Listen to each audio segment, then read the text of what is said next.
So year 11, make sure that you've got a range of different colours to make notes. Feel free to pause the video at any point to keep up with your notes.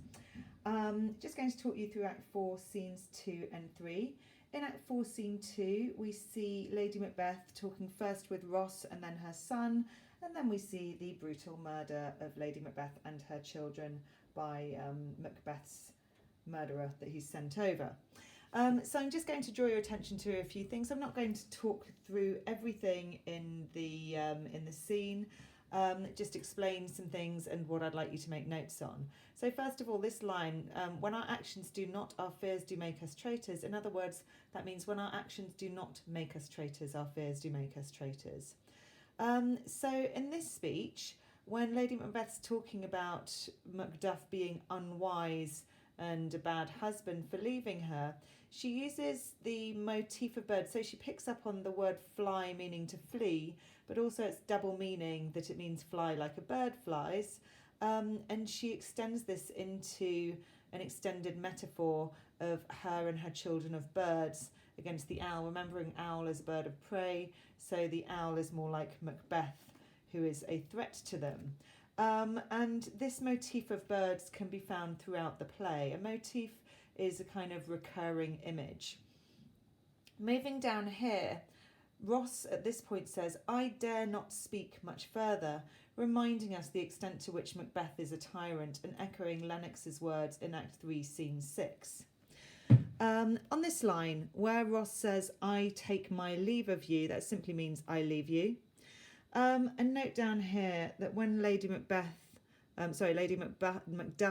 says fathered he is and yet he's fatherless, she jumps here. The son hasn't been mentioned yet, but she's talking about her and Macduff's own son. So, over the page, note first of all that in this whole page, Lady Macbeth and her son are talking in prose as opposed to in verse, in iambic pentameter. And this hints that this is a real conversation. It's a child and a woman talking amongst themselves, and it will give their death an even more poignancy that they're real people in this way. So note here, and it says in the notes on the other side, that the idea of your father being dead is a metaphorical one rather than him literally being dead. But note that the son also seems to pick up on this metaphor of he and his mother being like birds. This extended metaphor is carrying on here. And when she says, "Poor bird, thou never fear," and then lists different methods of catching birds, as is pointed out in the notes, she's saying that he's too innocent, too naive. So notice here, though, that he's not actually that innocent and naive. "My father is not dead for all you're saying. He is wise. He speaks the truth, this son." And then when you come down here, he openly asks his mother, "Was my father a traitor?" And his mother says, "Aye, that he was." But the question is, who is Macduff actually a traitor to? He is a traitor to Macbeth. He defies his king. Whether or not his king is a tyrant, Macduff has betrayed him. But also, to a certain extent, he's betrayed his own wife and children because he's abandoned them. Going down here to this line of the sons, the line says, "Then the liars and swearers are fools, for there are liars and swearers enough to beat the honest men and hang them up." In other words, what he's saying are liars and swearers, in other words, bad people, are so numerous they could beat all good people. So if honest men are hanging the swearers and liars, then that means the swearers and liars are fools.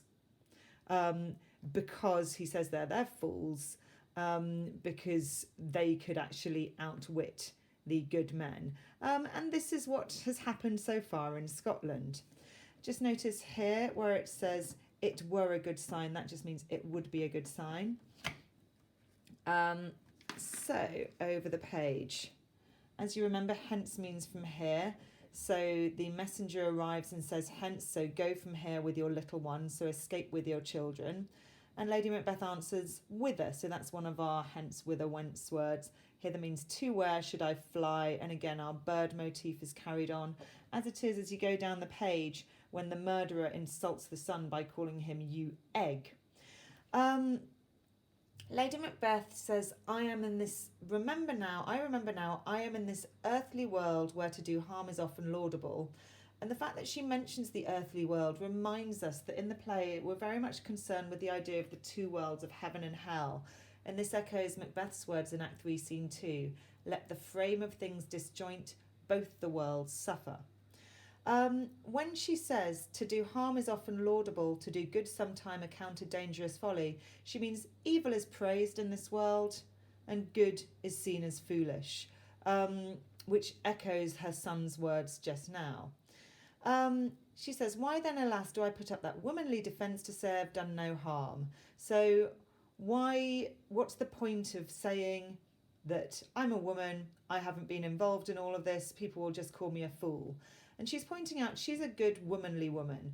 And there is a contrast here with Lady Macbeth. And I'd like you to think about what other contrasts there are between Lady Macduff and Lady Macbeth.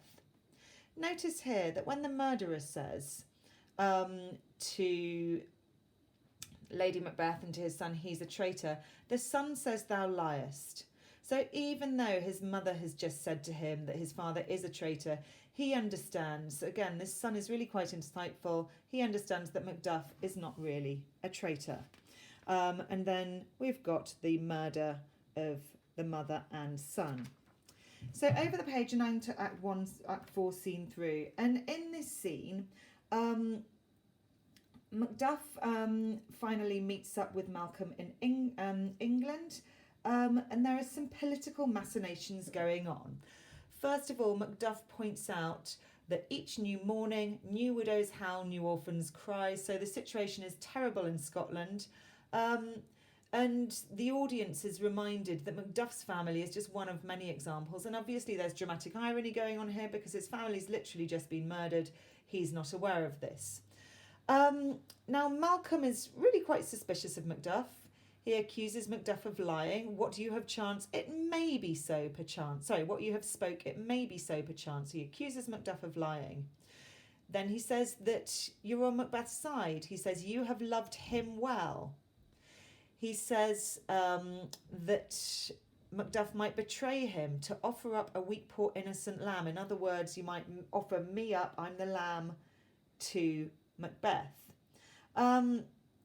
Macduff says, I am not treacherous, and Malcolm's answer is, well, even if you're not, good men often do bad things under tyrants. So he's very, very wary of Malcolm. Sorry, Malcolm's very, very wary of Macduff. So we can see in the notes here, great tyranny, lay thou thy basest shore. In other words, Macduff says, bleed, bleed, poor country. So he's talking to Scotland there. And he's saying you can be secure in being a tyrant. Where thy wrongs, thy title is afeard. In other words, as you can see in the notes, Macbeth is securely king. And then he says, I would not be the villain that thou thinkst for the whole space that's in the tyrant's graft. So I wouldn't be evil, even if it meant I could own all of Scotland. But then he says, and the rich East to boot. So even if I could own the whole of the Middle East as well, it was seen as a very luxurious and mysterious place. But within the play, it's also linked with ideas of magic. And so in Act 1, Scene 3, one of the witches says her husband's to Aleppo gone. And Aleppo is in modern-day Syria in the Middle East. And Lady Macbeth later says, will all the perfumes of Arabia not wash the blood from these hands in Act 5, Scene 1. So I'm going to end the first video there. Please be ready for the second video.